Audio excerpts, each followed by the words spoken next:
കേന്ദ്ര വിദ്യാഭ്യാസ മന്ത്രി ധർമ്മേന്ദ്ര പ്രധാന്റെ രാജി ആവശ്യപ്പെട്ട് കോക്രോച്ച് ജനതാ പാർട്ടി ദില്ലിയിൽ നടത്തുന്ന പ്രതിഷേധം ശക്തമാവുകയാണ്. ജന്തർ മന്ദറിലും പരിസര പ്രദേശങ്ങളിലും ഇന്റർനെറ്റ് സേവനം താൽക്കാലികമായി നിർത്തിവെച്ചു. പ്രക്ഷോഭത്തിൽ പങ്കെടുത്ത വിദ്യാർത്ഥികൾക്കെതിരെ നടപടിയെടുക്കില്ലെന്ന് ഉറപ്പു നൽകിയാൽ നിരാഹാരം അവസാനിപ്പിക്കാം എന്ന നിലപാടിലാണ് സോനം വാങ്ചുക്. കൂടുതൽ സേനാംഗങ്ങളെ തലസ്ഥാനത്തേക്ക് എത്തിച്ച് സുരക്ഷ ശക്തമാക്കുന്നുണ്ട് സർക്കാർ. അതിനിടെ ധർമ്മേന്ദ്ര പ്രധാന്റെ രാജി ആവശ്യപ്പെട്ട് പ്രതിപക്ഷം ഇന്നും പാർലമെന്റിൽ പ്രതിഷേധം ശക്തമാക്കും. രാവിലെ ഇന്ത്യ സഖ്യ നേതാക്കൾ യോഗം ചേരും. അതേസമയം പാർലമെന്റിന് പുറത്തെ പ്രക്ഷോഭങ്ങളുടെ കാര്യത്തിൽ പ്രതിപക്ഷ കക്ഷികൾക്കിടയിൽ ഇനിയും അഭിപ്രായ സമന്വയം ആയിട്ടില്ല. ആദിൽ പാലോടുണ്ട് വിശദാംശങ്ങൾ നൽകാൻ. Good morning Adil. ഇന്നലെ രാത്രിയും ചില അസ്വാരസ്യങ്ങൾ അല്ലെങ്കിൽ ചെറിയ തർക്കങ്ങളൊക്കെ അവിടെ കണ്ടു. കല്ലേറും അടക്കമുള്ള കാര്യങ്ങൾ ഉണ്ടായിരുന്നു ഈ സമരം നടക്കുന്ന വേദിക്ക് സമീപത്ത്. നിലവിലൊരു സാഹചര്യം എന്താണ്? എന്തായാലും പ്രതിഷേധം ശക്തമാക്കാനുള്ള ഒരു തീരുമാനമുണ്ട്. ഒപ്പം നിലയെ സോനം വാങ്ചുകിന്റെ വീഡിയോ അടക്കം പുറത്തേക്ക് വന്നിരുന്നു.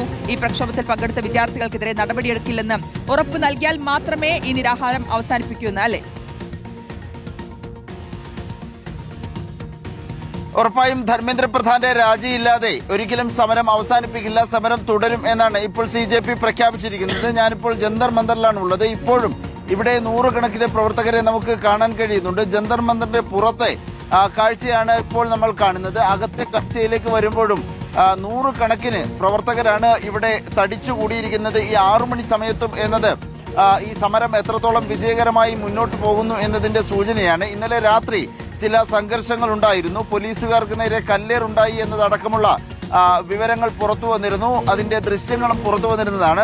ഏതായാലും പിന്നീട് ആ സംഘർഷം മയപ്പെട്ടു. ഇന്നലെ മെട്രോ സ്റ്റേഷനുകൾ അടച്ച് ഇങ്ങോട്ടുള്ള ആൾക്കൂട്ടത്തിന് നിയന്ത്രണം ഏർപ്പെടുത്തിയിരുന്നു. വൈകുന്നേരത്തോടുകൂടി ആ നിയന്ത്രണം ഒഴിവാക്കിയെങ്കിലും ഇന്നും നിയന്ത്രണം തുടരാൻ തന്നെയാണ് സാധ്യത.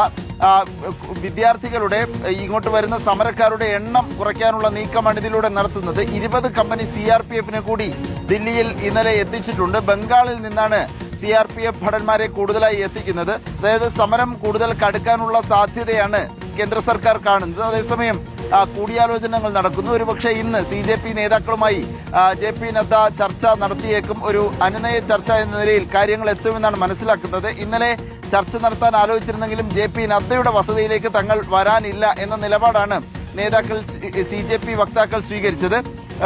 എവിടെയെങ്കിലും വെച്ച് ജന്തർ മന്ദർ അല്ലെങ്കിൽ ജന്തർ മന്ദറിനടുത്തുള്ള മറ്റേതെങ്കിലും സ്ഥലത്ത് വെച്ച് ചർച്ച നടത്തുകയാണെങ്കിൽ, നിഷ്പക്ഷ വേദിയാണെങ്കിൽ തങ്ങൾ പങ്കെടുക്കാം എന്നതായിരുന്നു നിലപാട്. അങ്ങനെ ഒരു വശത്ത് സമവായ ചർച്ചകൾ, സമരം തീർക്കാനുള്ള ചർച്ചകളിലേക്ക് സജീവ ഇടപെടലുമായി BJPയും കേന്ദ്ര സർക്കാരും കടക്കുന്നതാണ് കാഴ്ച. മറുവശത്ത് പ്രതിഷേധം കടുക്കുകയും ചെയ്യുന്നു. അതേസമയം പാർലമെന്റിലാകട്ടെ തുടർച്ചയായ 3 ദിവസമാണ് ചോദ്യപേപ്പർ ചോർച്ചയും പോലീസുകാർ കുട്ടികൾക്കെതിരെ അതിക്രമങ്ങൾ അഴിച്ചുവിട്ടതും ചൂണ്ടിക്കാട്ടിക്കൊണ്ട് പ്രതിഷേധിക്കുകയും പാർലമെന്റ് സ്തംഭിക്കുകയും ചെയ്യുന്നത്. രാജ്യസഭയും ലോക്സഭയും ഇരുസഭകളും സ്തംഭിക്കുന്നതാണ് തുടർച്ചയായി നമ്മൾ കാണുന്ന കാഴ്ച. ഇന്നും സമാനമായ പ്രതിഷേധമുണ്ടാകും. പാർലമെന്റിന്റെ വളപ്പിൽ തന്നെ പ്രതിഷേധം സംഘടിപ്പിക്കാനുള്ള നീക്കം ഇതിനോടകം തന്നെ ചർച്ചകളിലുണ്ട്. പാർലമെന്റിനുള്ളിൽ ഈ ചർച്ച ചെയ്യാം എന്ന് കിരൺ റിജിജുവും സ്പീക്കർമാരും ഒക്കെ അറിയിച്ചിട്ടുണ്ടെങ്കിലും, സ്പീക്കറും ഒപ്പം രാജ്യസഭാ ചെയർമാനും പാർലമെന്റിനുള്ളിൽ ചർച്ചയ്ക്ക് തയ്യാറാണ് എന്ന് അറിയിച്ചിട്ടുണ്ടെങ്കിലും ധർമ്മേന്ദ്ര പ്രധാന്റെ രാജിയാണ് ആദ്യം വേണ്ടത്, അതിനുശേഷമേ ചർച്ചയിലേക്കുള്ളൂ എന്ന നിലപാട് കൃത്യമായി തന്നെ പ്രതിപക്ഷം പാർലമെന്റിൽ 2 സഭകളിലും അറിയിച്ചിട്ടുണ്ട്. ഏതായാലും ധർമ്മേന്ദ്ര പ്രധാന്റെ രാജിയില്ലാതെ ഈ വിഷയത്തിലൊരു പ്രശ്നപരിഹാരമില്ല എന്ന് പ്രതിപക്ഷവും ആവർത്തിച്ചു പറയുന്നതാണ് നിലവിൽ പാർലമെന്റിലെയും സ്ഥിതി. ശ്രുതി, ഓക്കെ, വ്യക്തമാണ്. എന്തായാലും പ്രതിഷേധം ശക്തമാവുകയാണ്. ആദിൽ പാലോടാണ് വിശദാംശങ്ങൾ നൽകിയത്.